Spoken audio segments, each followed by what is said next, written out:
Hey guys, I just wanted to reach out to you and let you know that Surewinder is still selling amazing products.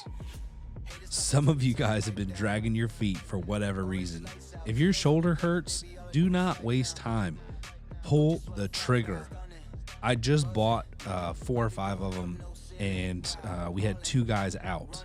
You know how much it cost me to pay for 2 guys being out with bad shoulders? We just pulled the trigger and we said, listen, everybody's going to have one on a truck. It's mandatory. You got to use it. Don't hesitate. Don't wait till your guys go down. It's going to cost you more. Buy a Surewinder. It's not every day someone invents something that changes the game. I found out about this product that I'm talking to you about, and I had to try it. So I ordered a few, and after using it, I'm sold. Now we stock them on our trucks. It's called All Brace, and it will help you sell more service and buy you time until doors come in. There's never been a greater time for a product like this. Phil has a video on his website of him cutting a door literally in half, installing the All Brace, and running it like nothing ever happened. It is literally incredible. One of the greatest selling videos I've ever seen. You're going to want to check it out at all-brace.com. Hey guys, welcome to Torsion Talk Podcast. I'm your host, Ryan Lucia, and your co-host. Oh gosh, she's giggly. So, yep, I'm giggly. Tamara. Tomco. Yep, good job. Yeah. About 90% of the time I get her name wrong, it's on purpose. The other 10 is just because my mind is in a different place, or I just heard someone else butcher it and it's stuck. So Okay. This week has been a little crazy, but fun. I started working out. I do not advise this. It's not a good idea. But it's something that I need to take seriously because I'm overweight. I'm on blood pressure medicine, and I want to get off blood pressure medicine. And I got to 253 pounds. I'm a big boy. I'm like I'm almost 6'1", right at 6'1", and 200. I was 253 pounds when I made the decision. I'm now at like 248. It's been a little over a week since I started eating a little different and committing to working out. I worked out Tuesday, Wednesday, Thursday. Today's Friday. I was supposed to go to the gym today and I didn't, but I have a good reason. I got tennis tomorrow and I need to be able to walk, run. So right now I can hardly walk. It actually looks like something is stuck in between my cheeks when I walk at the moment. And so I'm hoping I'll be recovered by tomorrow so I can play tennis. Nice. So, yeah. We have a guest today. Yeah, we have a guest. He's been on the show before. He's one of my favorite people in the door industry, actually. Don't tell anybody else that. But what I love about this guy the most is he's going to tell you exactly how it is. He's not holding back. He's like, he's almost a version of me. He's just transparent, honest. He's going to tell you when it's good, when it's bad. He's going to tell you how he feels. He wears his feelings on his sleeve. He's hungry. He wants to get better, everything. And I'm super proud to have Andrew Powell on the show today with State Line Door. Hello? Am I there? Can you hear me? Yes. You are there. I think we checked that. Yep. I appreciate that I say what I feel and thinking. So who'd I meet? I met someone's spouse at Expo, and she just flat out looked at me dead in the eye. And she goes, I don't know if you're kidding or if you're serious. It was the first initial meeting. And I'm like, I don't know either. That's exactly what I told her. I go, I don't know either, but I love you regardless. Yeah. So I gave him a hug. So it's funny. Pancake is he's my videographer, one of my videographers that we use. He was cutting up footage of the party, and he happened to, like, I'm sitting there watching it and I'm like, oh, this is good. And then all of a sudden it goes to a clip of you grabbing, like really excited, grabbing someone's ass. Mm-hmm. and it's a guy, Yeah. and you looked so happy. I don't know if we need to address that or if we just like keep on rolling, but it made it in the show. Oh, it did? Uh-huh. You're uncommitted to Haven't- culture. I haven't Oh. seen it. I Haven't seen watched that. the whole thing. I'm I gonna have thought to rewatch it. It's on I'm the gonna next have to one watch coming it. out on the 31st. Oh, okay. Yeah. Okay, so I'm gonna have to watch that because that's doing those weird things like that. It throws people off. They don't know how to react to that. Yeah. And you're like, So well, good. I love it it. means nothing. And knowing the camera's there, that's even better. Yeah. Cam it up. So you're a lot like me in the fact that you thrive in awkwardness and you put people on the defense with awkwardness. I do. I've played it safe my entire life. Go with the flow, and you realize you just blend in the background. And I think about age 30, I was like, this is boring. This is stupid. Let's make it awkward and weird. And not, you talked about your height and weight just a minute ago. I'm 5'8", 170 pounds. I am not. I mean, I blend easily. So let's just make it weird. And I love it. I love it. You love it too. You gave me a do. hug. Love it so much. You come up to about everybody's waist too, so that makes it awkward. It does, doesn't it? I can bury my head right in their chest, usually just like, hey, and just wrap my arms around, and it's Oh, God. fantastic. We should have done a photo op with him and Caleb Forrest. That would have been great. I come up to his belly button, I think. Which is perfect for him. I mean, when I talk to him, I have to stand 10 feet back just so I don't get a crook in my neck looking up at him. That's hilarious. Bro. Caleb. What'd you think of Expo? It was my first one. So I loved it. I loved it.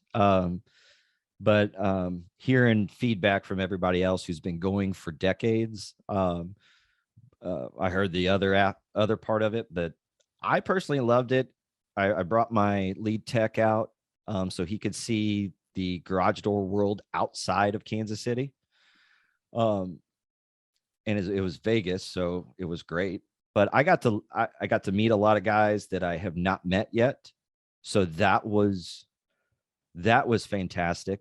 In which I did not initiate the hugs on those guys. They initiated the hug to me. Oh, so wow. I guess the word has gotten out that I am a hugger. So that's good. You're not a hugger, bro. I'm a hugger. No, you're a holder. A hug is like when you wrap your arms around somebody, you pat them on the back and you let go. It's like a 2 or 3 second rule. I'll hold you. You're like a full blown like cuddler. Dude, it is. I'm going to say this every time we discuss it. 20 seconds, 20 seconds, that's and the it's good. Therapeutic oxytocin release. Yeah, that's what it Very is. uncomfortable. Yes. And I make it awkward for you, awkward Yes. and weird, and it throws you off. But is that a you problem or a me problem? That's a you problem. That's a you problem. Sounds that way. That's a you. I don't have a problem with it. I think it's fun. Like I said, one of my biggest things belly is button, 20 seconds. One of my biggest things is to make things different. That's been my whole goal with my company anyway, to be different. And so one of the things that makes me different as a person is I'm a holder. I hold. We're holding for 20 seconds. I'm not letting you go because I know that your body is going to react. How did physically, dudes' wives chemically. feel about that? Not my problem. I love you so much. So when my you go gosh. to a customer's house to do like a spring change and the wife comes out and she's like, oh my God, I'm so glad you're here. My husband's at work. Can you come fix the spring? Do you bring it in, girl, and then just hold her? Nope. So if it's a female, I definitely do the side hug if it warrants that. Yeah, they teach that in church. Yeah, so I'll do the side hug, but a lot of my customers are I've known them for years, so it is a full-on hug on front. Or how fold. does your wife feel about that? Dude, she gets a hug every day. She gets held every day. So but she's not uncomfortable with you It's such a big sharing their part of Andy. I loneholes. feel like Mm. like she's just gotta accept it, Gotta like embrace it. that's what he does. I think 20 years ago, it was weird to her, but now, no, that's just what the Powell family does is they hug. So when you bump into Hug and someone that hold. you've like held for a long period of time out in public, is it awkward with your wife and that woman or that guy?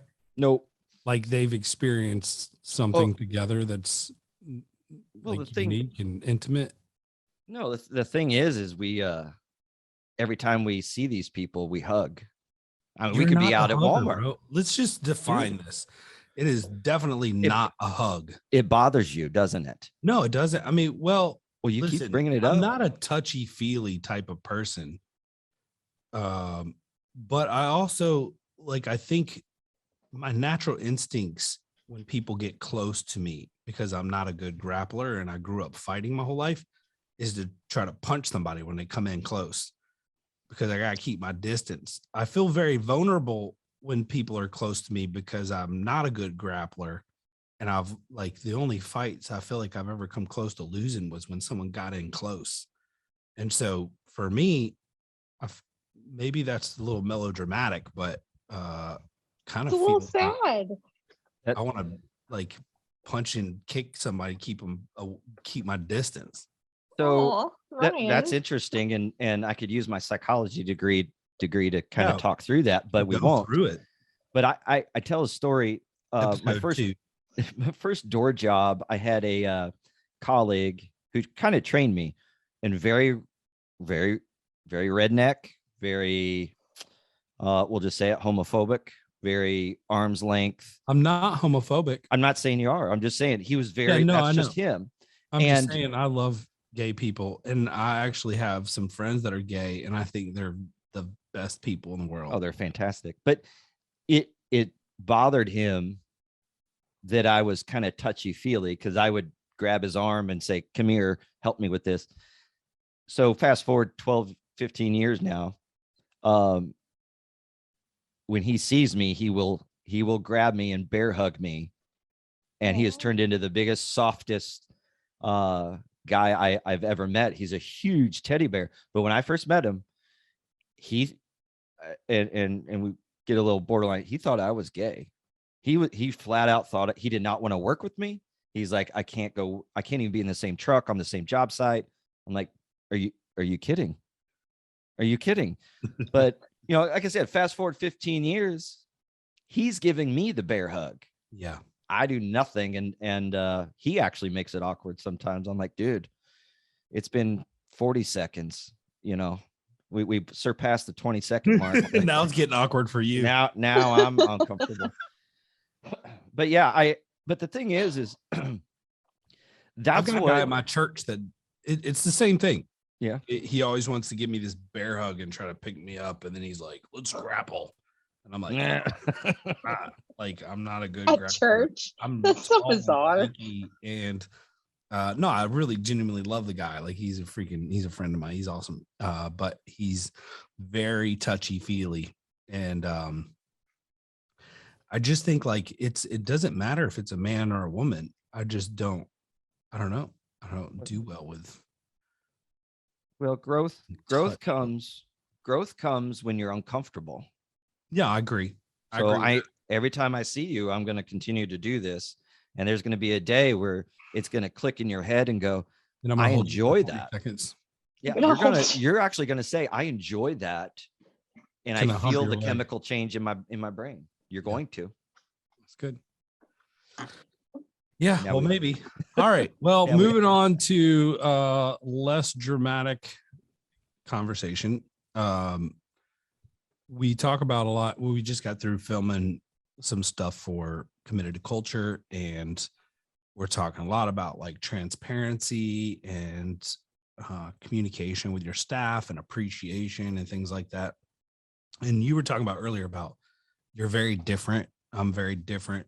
People have a hard time adjusting to different. A lot of times we keep people on their toes, but even Tamara right now, she's wearing one of your shirts, which is very different. It says "Punch Today" in the face, and that's one of your work shirts, right? We wear that every day. Yeah, Every day. So I don't see your brand on it though. Do you have It's on the back. It's on the Okay, back. cool. Yeah. So with that, right? Like I feel like that's when I started airing overhead doors, that was kind of my vision, was come up with stuff like that.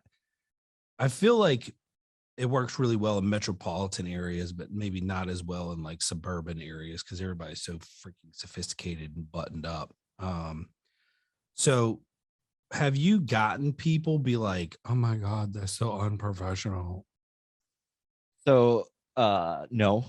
In fact, I came up with that because I wanted to stand out. So if you go to Home Depot, you see 3 dozen company shirts, all construction, and they're all designed the same. It's just white noise.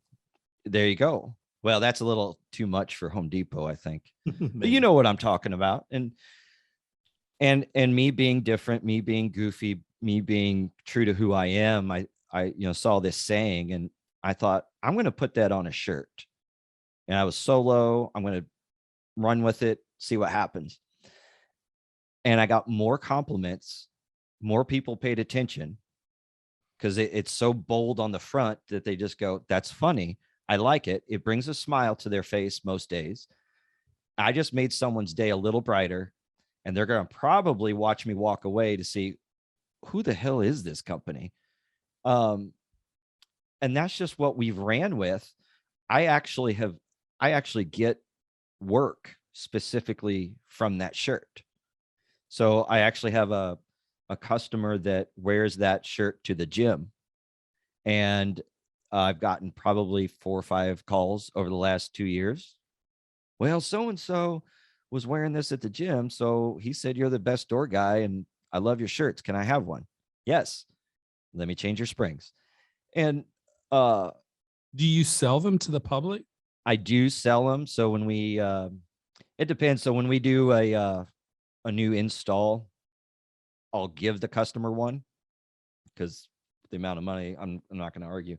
But when we go out to like our fair and we have a booth, I'll sell them just at cost, just to get them out in the public. That's it. So, but the fact that people are willing to pay for your company shirts, that's pretty cool. Right. But nobody's going to buy my company shirt. Well, it has to do with that saying on the front. That's why they want it. And, but it stands out. I don't see any other construction company that has a fun, lighthearted saying on the front. So I know I'm different, and it's just bold enough to make someone smile and draw your attention, but subdued enough to where you don't really offend anybody. I even had a 90-year-old customer that old widow. She answered the door, didn't even say hi. She looked directly at my t-shirt and she chuckled. And that was the demographic that I was most worried about was, are they going to get it? Are they going to even understand what this means? Anyway, she ended up being one of my best customers. So it works for me. It works for me. Nice. And I love that. I mean, it's character, right? And, not many people can say that their shirts get them jobs and that people want to buy their company shirts and people want to wear their company shirts to the gym or out and about. Right? So I think that's really cool. So let's talk about transparency, because you're other than myself, you're one of probably the most transparent people I know.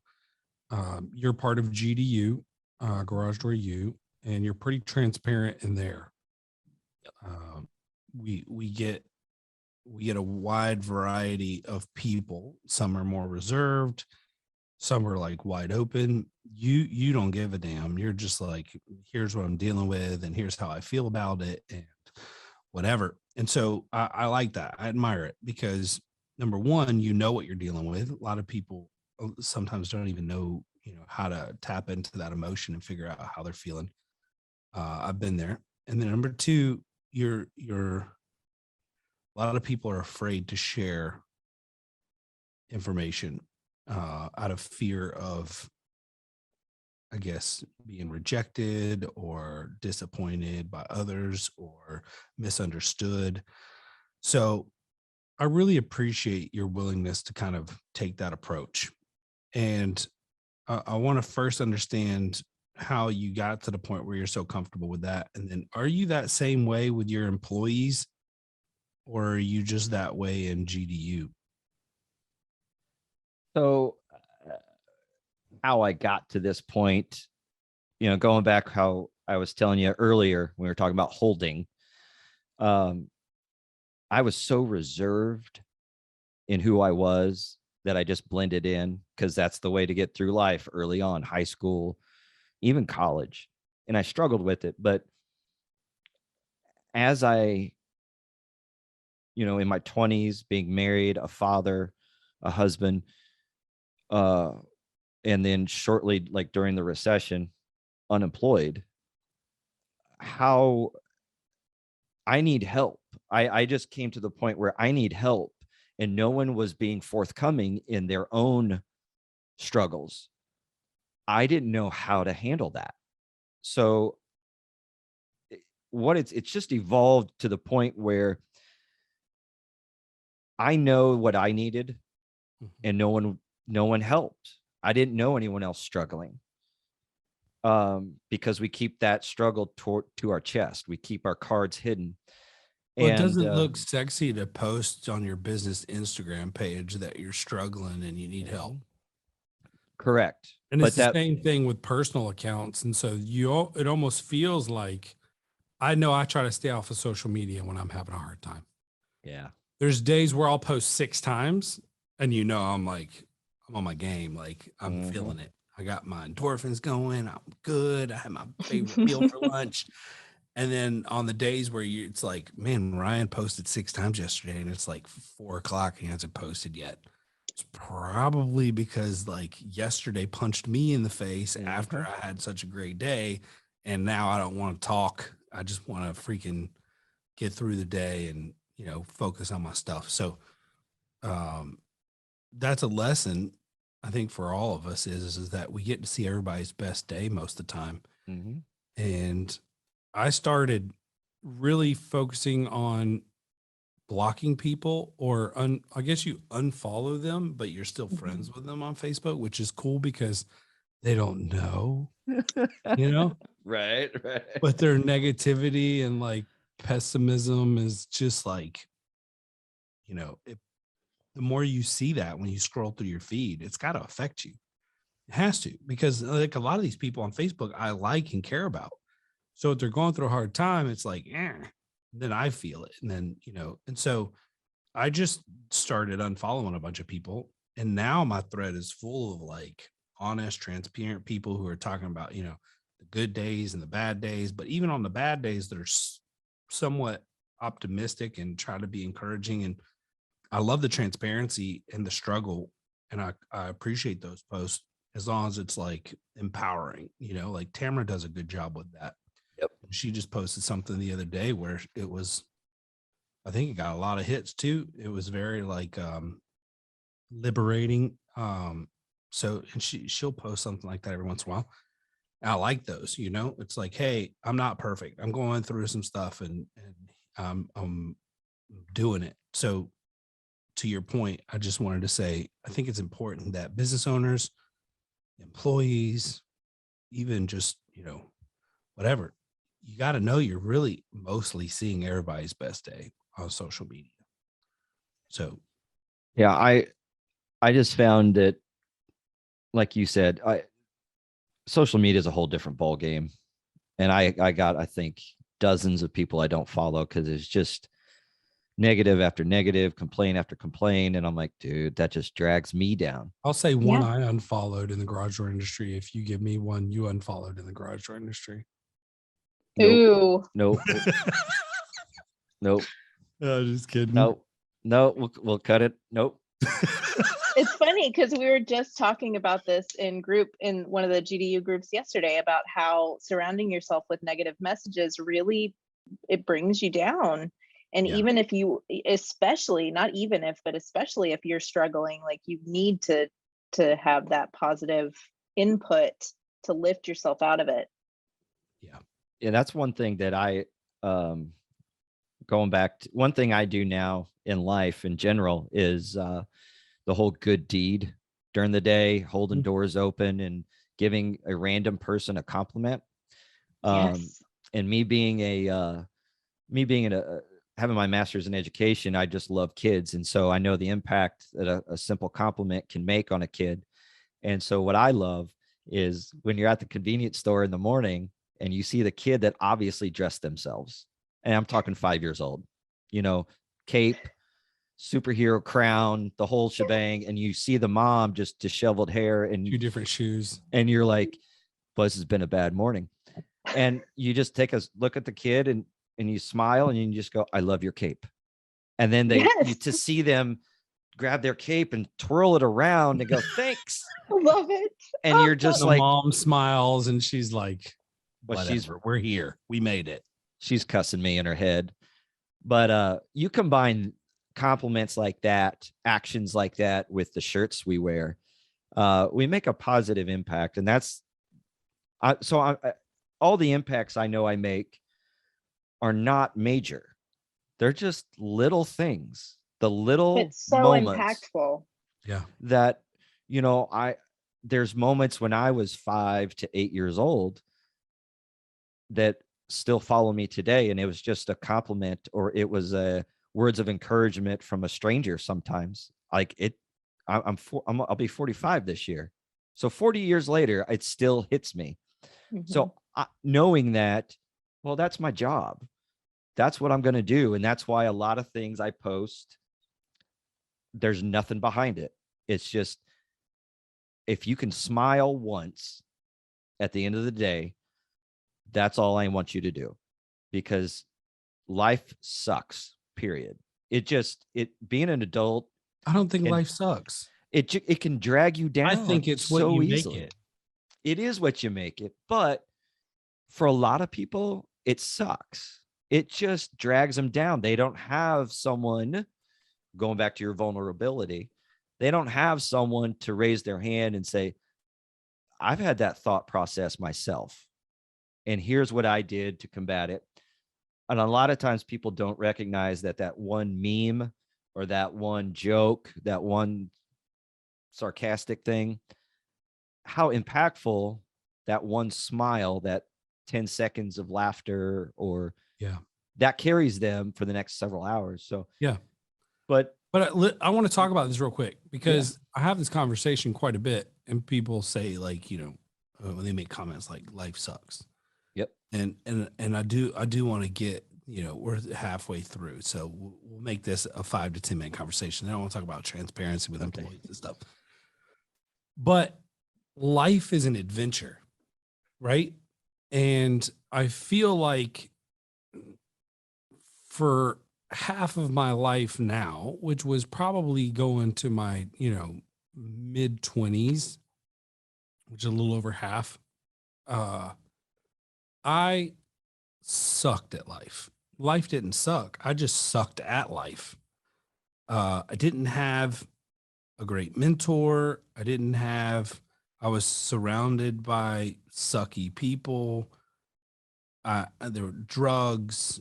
I was exposed to a lot of things at a really young age, and my brain was kind of like, ooh, what is this? And there's certain things that I think, as humans, we're very like delicate creatures in a lot of ways, especially mental. And you can, just like it's a muscle, and you can make it tougher to penetrate. And so what I don't think life sucks. I think sometimes we just suck at life, and that means we're not prepared. We don't have the tools or the skills to we don't have the fist to punch the day in the face, right? Per se, like, just using it as an analogy. And once you get that, it's very liberating. And then you start to learn how to get better at life. And a lot of it is, I see people who have a philosophy, and I don't mean you, but just in general, of like, life sucks. It sucks because there's a chain of bad decisions that have led you down a path And what sucks about it is when you realize that there was a chain of bad decisions, it's not over, because now you have to change the way you think, start making good decisions, and it takes time to get you out of all of the decisions you made leading up to that point. And it's the same with business, personal, whatever, relationships. And so it sucks because you realize, oh man, I've been making these bad decisions all this time. Now I'm educating myself and I'm equipping myself to make good decisions. I'm praying, I'm meditating, I'm working out, I'm doing this, I'm doing that. It's like my workouts, they suck, right? But I realized I'm fat, I'm out of shape. I shouldn't be out of breath going up the stairs or going to jump on the trampoline with the kids for 5 minutes. I'm 42. I'm probably halfway through life. I want to enjoy the next 40 years. I don't want to be wheelchair bound or, get an amputated leg or have a heart attack or whatever. So I'm making the decision. I'm equipping myself and I'm going to the gym, but it sucks, right? I'm hurting. My ass hurts. My feet hurt. My legs hurt. My chest hurts. My arms hurt. And this is my life for a little while. This is just going to be the way it is. And it's the same way with, bad decisions on relationships, bad business decisions. You make a bad financial decision. When you decide to start making good decisions, you're still dealing with all the fat and the debt and the baggage that came with the relationship. That's going to be part of your life for a little while until you get yourself out and you separate it. And so I don't think life sucks. I think sometimes some of us are set up better for success coming out of the womb with parents who make good decisions and then train us to make good decisions. And that's and so some of us are in a better place than others. And some of us have more fortitude and everything else as well. So I'd like to hear your thoughts on that. So I'm still, just for terminology, I still contend life sucks. Well, but here's the difference, and here's my difference, is that yes, life sucks. So what can we do to make it less sucky? And that's where who I am and what I do and what sucks about life. Oh, it's just, dude, it's everything about it. It's just like, man, that sucks. Why do I have to pay taxes? That sucks. That's part of life. It sucks. But what do we do to make life? What do we do to bring a smile to you? Say it again. I didn't hear you. Sorry. I was talking to. I said, if you don't pay taxes, you go to jail, but you don't have to. Well, or you could move. I would move today. Go to there's tax-friendly countries. You can move to Florida. You pay no state income taxes. I mean, if that's your thing. Consistency in everything, including price, reliability, quality, not just quality, but great quality control. These are things that describe Somer USA. Somer's not some startup company, not one that you need to be worried about going out of business in the near future. Somer and their family of businesses are $200 million companies. They're in over 100 countries, and they have locations in 20 countries. This is a large organization who stands behind their product and works through integrity. And there's not another company out there willing to drop what they're doing and help you out like Somer. These guys are awesome. Not only have they been loyal to the Torsion Talk podcast, they've been loyal to the technicians and the owners of the companies who install their product. In my opinion, if you're not at least offering Somer as an additional option, you're cheating yourself. Listen, first-time dealers, I've got a special for you. If you buy 10 or more Somers between now and the end of the season 6, while supplies last, we will offer you free shipping. You have no more excuses. The prices are great. The product is amazing. Go check out Somer USA and order 10 for free shipping. I'm going to tell you guys a marketing secret. You want to gain more social media likes, shares, and follows? People love unique and cool projects. There are no better photos to share than the ones on Schweiss Doors social accounts. These guys post some incredible things. Make sure to go there and like and share their Facebook and Instagram post with your business account. So if you like their business account, you can share their post. The bifold doors are awesome, and they're doing some great projects that will go viral on social media if you share them. Go right now to Schweiss Door on Facebook and check out some of the projects they share and like their page. Oh, and don't forget, no one builds a better bifold than Schweiss. No, that's But just in like we general. can One agree example. though that like the world right now is a tough place to live for everyone, from the bottom to the top. It's just kind of scary, and there's a lot of uncertainty, and it's like there's a lot of negativity. And I think that is that more of what you mean? Well, I think actually Ryan and I agree. Just our terminology is a little different. That's all. Yeah. Like Ryan's, it's your decisions and your perspective that means life doesn't suck. I think it sucks, but we just got to take a different perspective to make it not suck. So we're actually arguing the same thing. We just coming from two different different directions. But I'm taking ownership of the suckiness, and you're pushing it off on the world. yes, it's not my fault. I'm right all the time. I am the happiest person. See how I did that? I should be president. I just read Extreme I'd Ownership vote for you. 6 months ago. I would vote for you too. Oh, don't. No? No. They asked me to run for alderman here. Yeah. I know. I said, no, you don't want me to do that because I am so blunt. I wouldn't follow protocol in the meetings. So I would make it special. And I Everyone would bet get a it hug. would be better for it. It would be Yeah. the most amazing meeting that they'd ever had. All right, let's So- talk about transparency. I mean, Yes. I still think people can get something out of what we just talked about. So Yeah, We're that was good. great. Someone will get So- something. yeah. Do you share your financials with your team? I do. You do? Like how far do you go? You I share like net profit and stuff like that? I'm blunt. Yeah. Just follow me. I follow who I am. And yes, I'm blunt. So full transparency, and I don't mind this going out. I'm not going to get too detailed, but last December, through a series of decisions I made, kind of Murphy's Law came into play, and I had to lay 2 people off, and going into the winter, and I was just real. I was just blunt, even with the ones I laid off.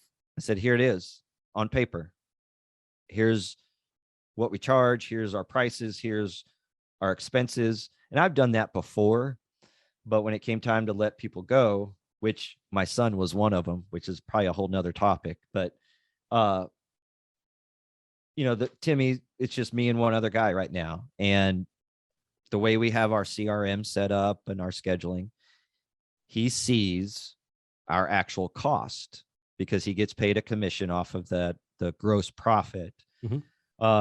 So it's all there for him to see.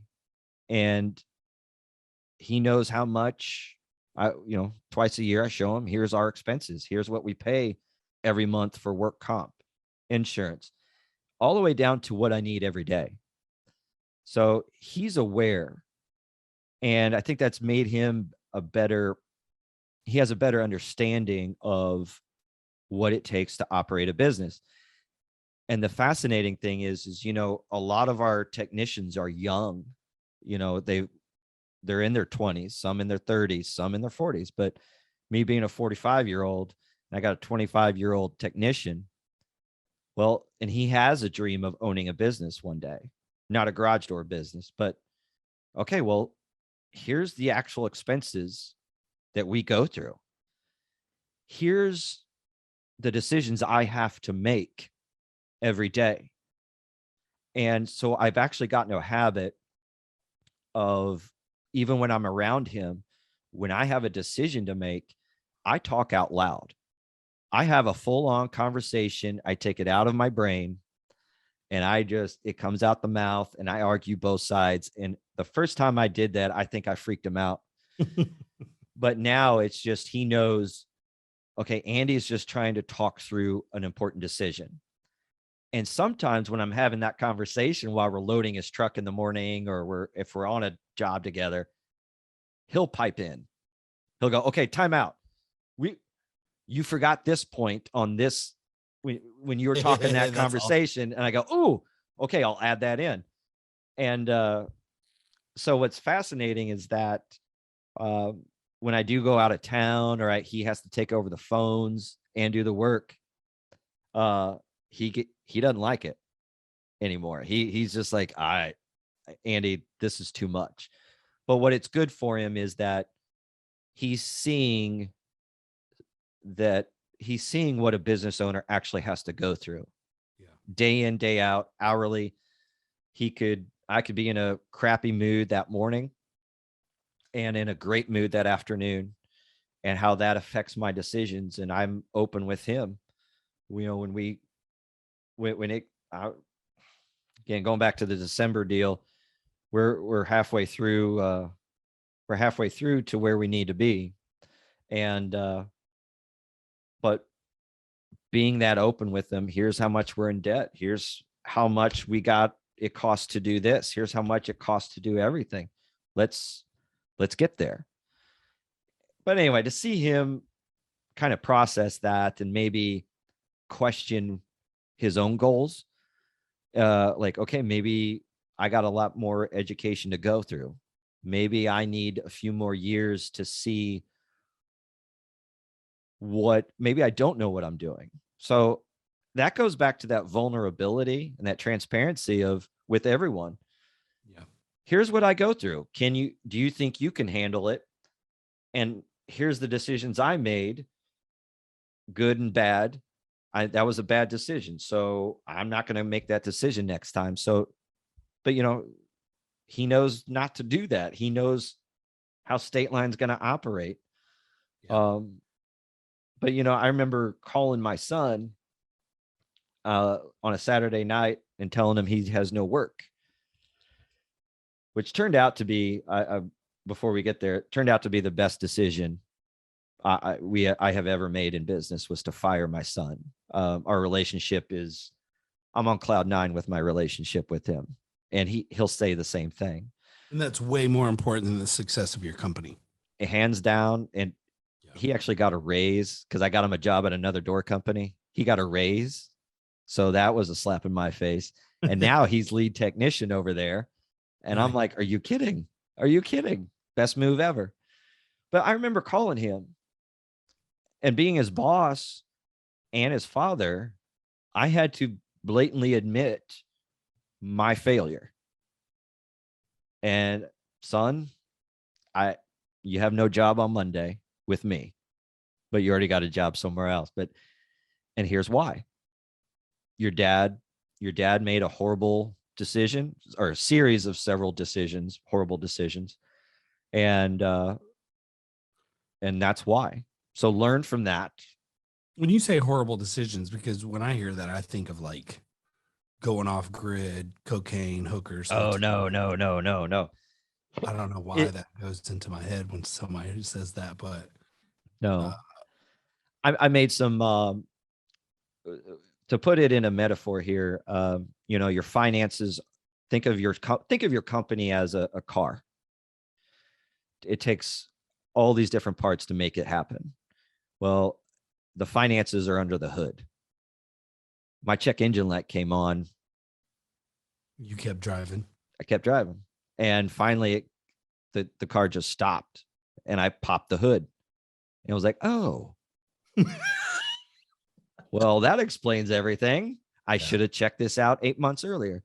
And I'm not ashamed of it at all, because there's an end to it. Right. And all it is 2022 won't turn a profit. That's it. So I'm halfway through where I need to be. I survived it. And, but that's what it was. It was just a series of decisions, and whether it was an acting decision or a decision not to act. But I think it's easier not to act. It is easier not to act. And that was my problem. I didn't pop the warning hood. Signs are there. Every business owner sees the warning signs. So Sometimes it's just we got a lot on our plate and it's easier to ignore them. we do. And again, the reason I'm so vulnerable and transparent is I called several local friends, door company owners. I was looking for a solution. I was panic mode. But they are also in the industry and they're very close friends. So I told them, I was blunt with them.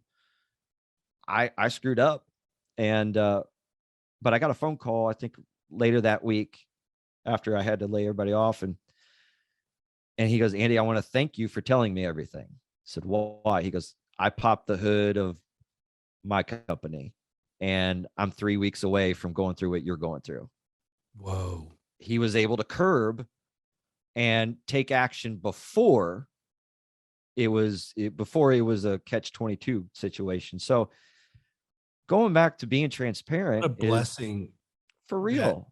That yeah, I mean, dude, the chances, right, of you going through that and then being willing to share that with like your competitors at a time where it made him take it serious. And he probably saw the signs too, right? But then it was like, oh wait, before I get to this stage, maybe I need to look at my stuff. And then it was like, oh crap, like I'm not far from where he's at, and I need to shift my focus and put attention here. I mean, dude, what a blessing that is for him and you, for you being able to share that and have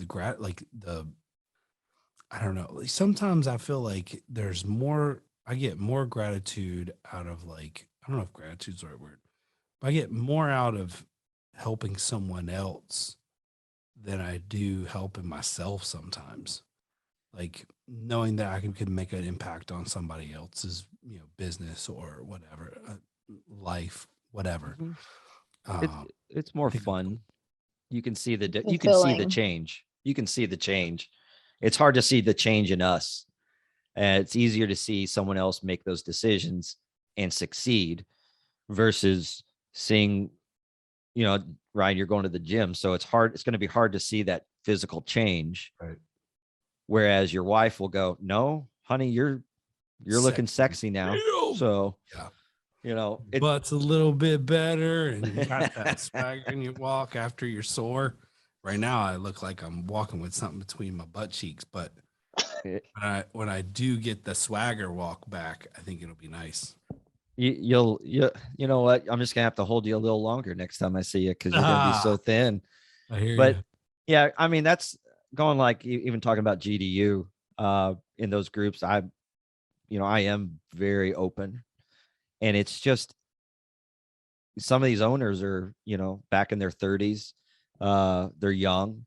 They have very young families, and I'm just blessed to be mid 40s. I got 2 kids out of the house. I've been there, done that. So if I can provide any scenario or situation or way I'm feeling for someone to, like a few weeks ago, when I shared how I was feeling but to have people recognize that and go, I feel the same way. I don't have the answers to get out of a funk always, but if you have someone who's going through that and knowing that, okay, that's a normal feeling that I'm having, and it validates, I can acknowledge that what I'm feeling is legitimate. I'm not alone. Okay, I've recognized that. I'm going to allow myself to feel that. And now what do I have to do? I have to take action and get myself out of this. So I said, with competitors, even local, I'm open. I am just like, you're not going to hurt me. You can't hurt somebody you can't hurt someone who's open. Boom. That's it, bro. You have nothing that's so over powerful. me. Yes. You're welcome. You're welcome. Dude, if this podcast sucked all the way up to this point, I genuinely believe that there's so much freedom in that statement right there. Listen, I just want to tell you guys, like, I've been this way my whole life. I've wanted to share and be open, but I was always fearful of, hey, who's going to believe me that I know what I'm talking about? Or, I dropped out of high school. Who am I? There's more educated people. Or, I'm got a business, but it's not as successful as other people. And here I am trying to tell other people how to do their business. And, you know, and when it boils down to it is if I don't try to be somebody else and I'm open and honest about everything, my struggles, this, that, there's nothing anybody can really say about it other than they don't like me or they like me. And then you just got to deal with that. And then it And who took me a little cares? while to get over people not liking me. And then now I've got so much freedom. I'm like, I don't even care what you think. Like, and it's probably to the extreme. So when it comes to like vulnerability and transparency, but what you said right there was you really can't hold something over somebody who's like so open, right? And I remember just like, I don't know. When I first started the company, I was a year in and I was feeling so stressed out and I could afford to hire a full-time person. I was looking at hiring a virtual assistant. And the lady was telling me like, she's got to get access to all of your email and everything else. And I was like, and like, I didn't have anything to hide. There was nothing to hide at all, period. But it was just like, but it's my email, Private. And so, Don't. No. yeah. And so when it came time for Tamara, I mean, you do have to build a little trust, but I mean, I'm so open and transparent about everything. Tamara's got access to both of my work email addresses. I'd probably give her my personal. I've even thought about giving her access to my Life 360 so she can tell when I'm not in the right spot at the right time. But that's like, I don't care, right? Like my wife was like, hey, I'm going to download Life 360. I want you to get on it. And I'm like, oh, okay, cool. I'll download it now. And she's like, you don't care? And I'm like, no. I was like, it'll just cut down on all the text of you texting me like, where are you at? What are you doing? Have you left yet? So I don't care. I got nothing to hide. And if I screw up, I'm like, dude, I screwed up. I made a mistake. I'm sorry. And it's like, what are they going to be mad about? Well, so I agree. I mean, you can't hold anything over anybody if they're that open. You just can't hurt them. I'm that blunt with customers. When they ask me my opinion or why my price, well, this is why.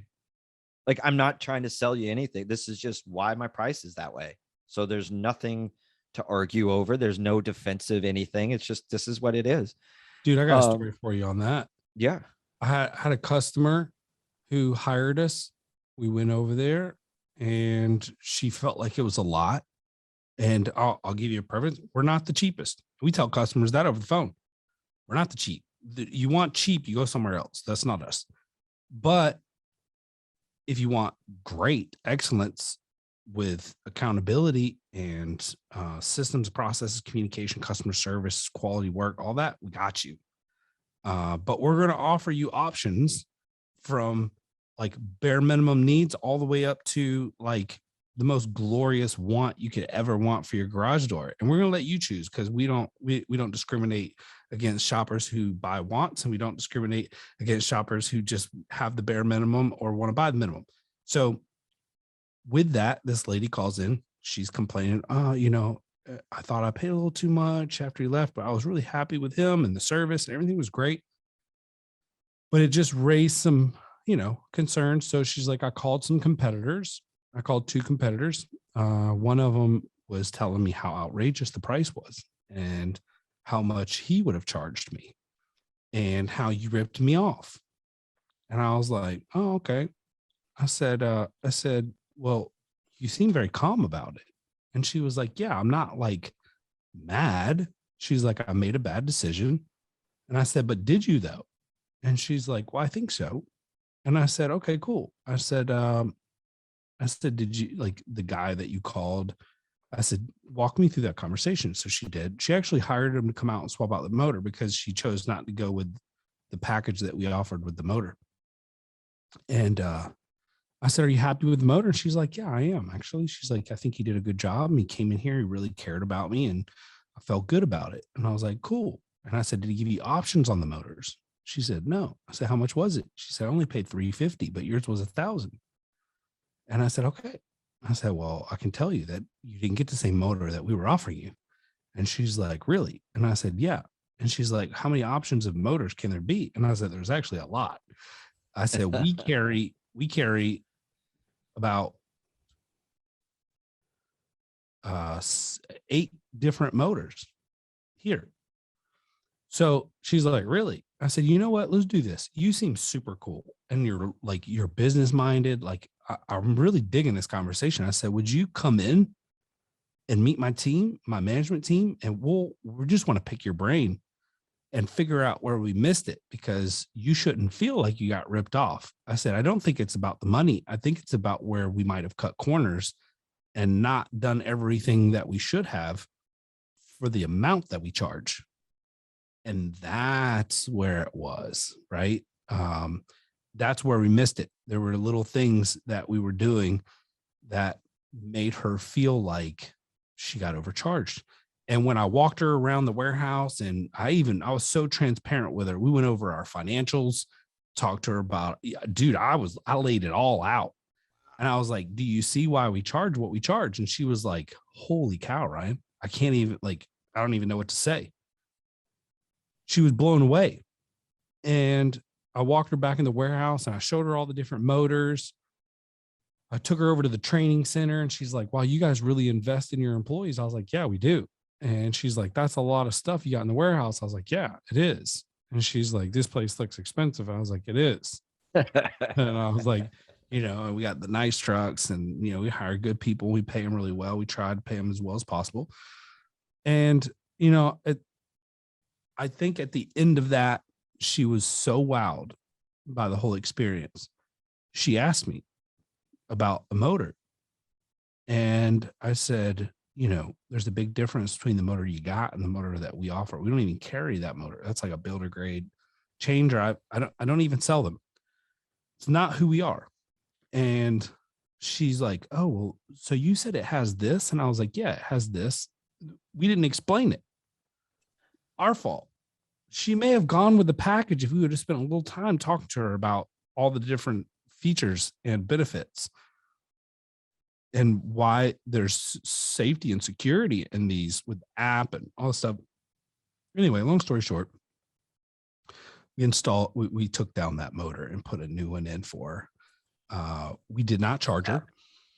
We gave it to her for free because number one, I felt like it was our mistake. We didn't do everything right the first time. And two, I told her, I said, for you taking the time out of your day to call me and level-headedly explain your experience and then come up here and talk to my management staff about we walk through, okay, we started with, how did you find us? What happened?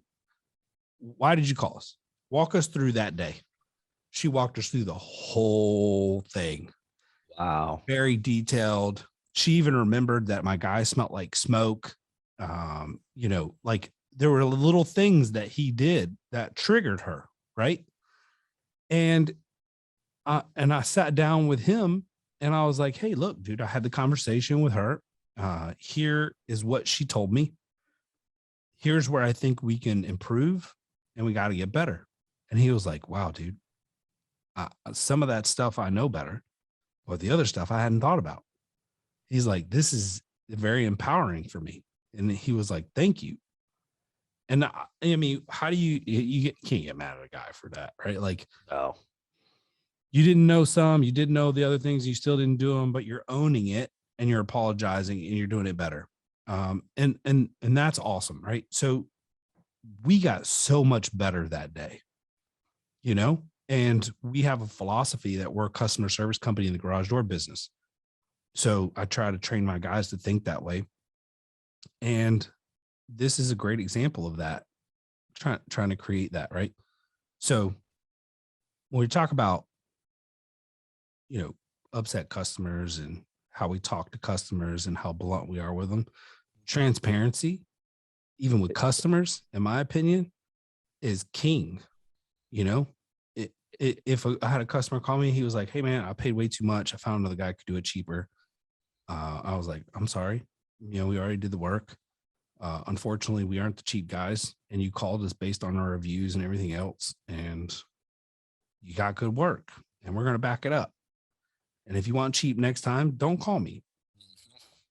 Thank you Yeah. for your business. And that's key, that transparency all the way around, because so many companies just hide every little thing. Mm-hmm. And it just drives me nuts. And especially when it happens to me, if I got a complaint or something, you can just see right through it. And you're like, dude, you have no clue. You don't want to tell me anything. I don't care. I just want to know. But you, as open as I am, because we got a core little group here in Kansas City that I am very open with. Most of the time I'm that open because, hey, I got an idea. I think I'm going to do this, and here's my plan. And it's usually just a sounding board to them. Hey, do you think this will work?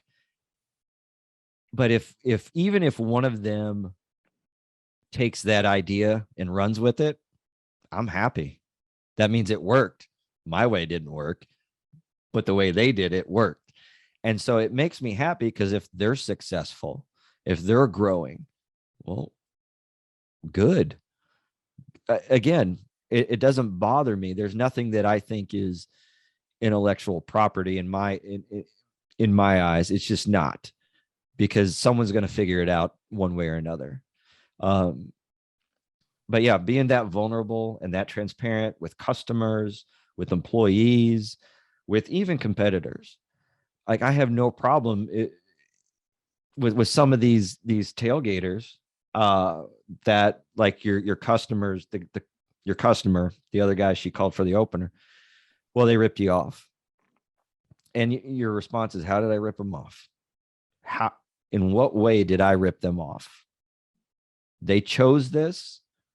They made the conscious decision to have us out, chose to spend that much money on quality service. Here's what I did. And no matter what, they still think you're charging too much, or you're not doing business right. And even some of these tailgaters, and I'm open on the door pages, but I'm like, you talked about financials. Here's what I'm spending. Here's what I'm doing. Now show me yours. Yeah. And they'll never do that, because they honestly, they probably don't have Yeah. half of what we got with the Yeah, no insurance clue. and work comp. So that's a They're whole trying to nother get thing. cash so that they can buy dinner, like the best dinner and a 6-pack of beer for the night, right?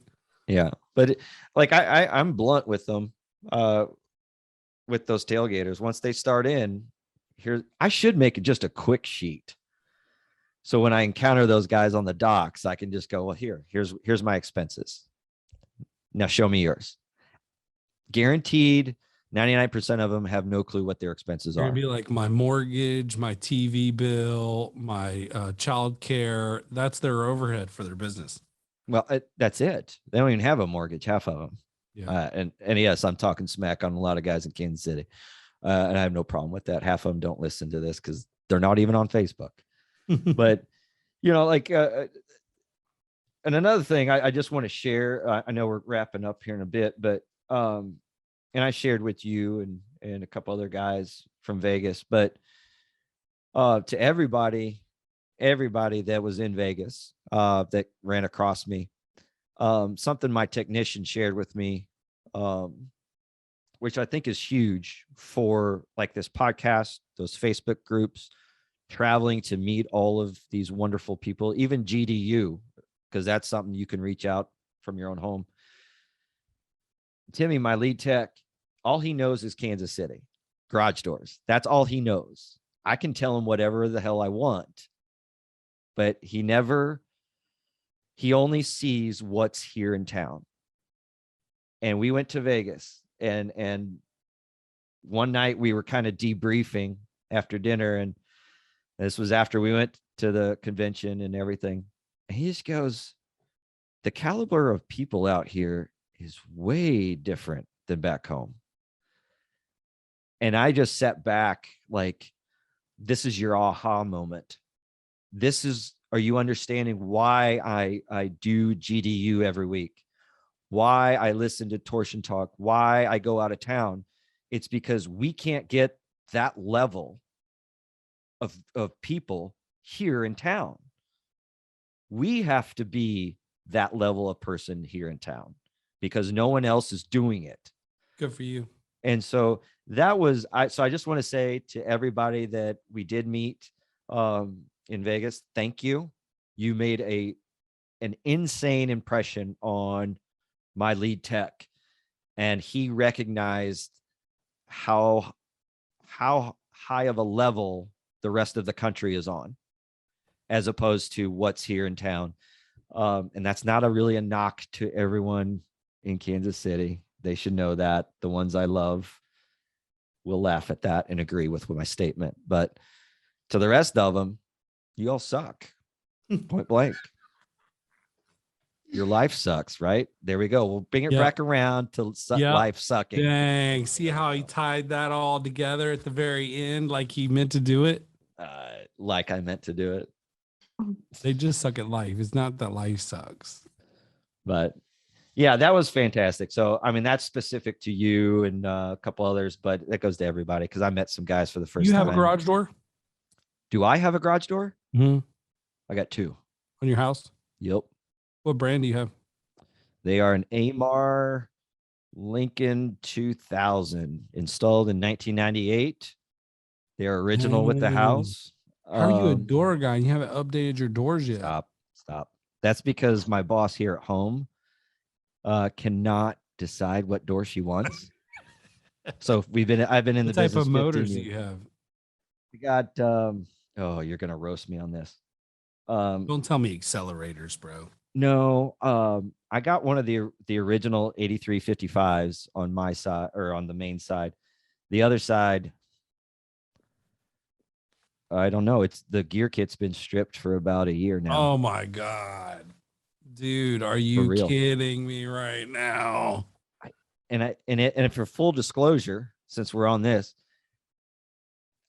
the garage that we all hate to go into, that there's no room, that's my garage. That's my garage. So that's why you haven't done it. I can't. If my garage door broke, bro, I couldn't fix it if I just tried. Like when you're slow, just put your guy on the schedule for your house and have him go over there and swap the motor out. I tried that, especially with my son. I'm like, dude, you live here. Go put the damn opener in. Well, Dad, I'm tired. Okay, whatever.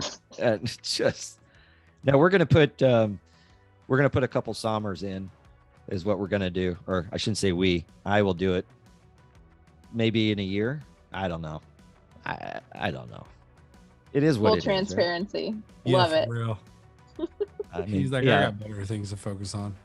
No, yeah, like my see, I post these before and after pictures. You know, we do that, and my wife likes the same model one day and hates it the next day.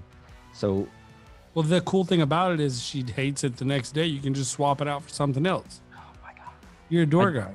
I know, but I don't want to do doors at the end of the day or on a Saturday. I don't want to do it. There you have it, everybody. Andrew Powell's on record stating that he doesn't want to do doors, and he has 20-year-old Amar Lincoln 2000s. Was it Lincoln?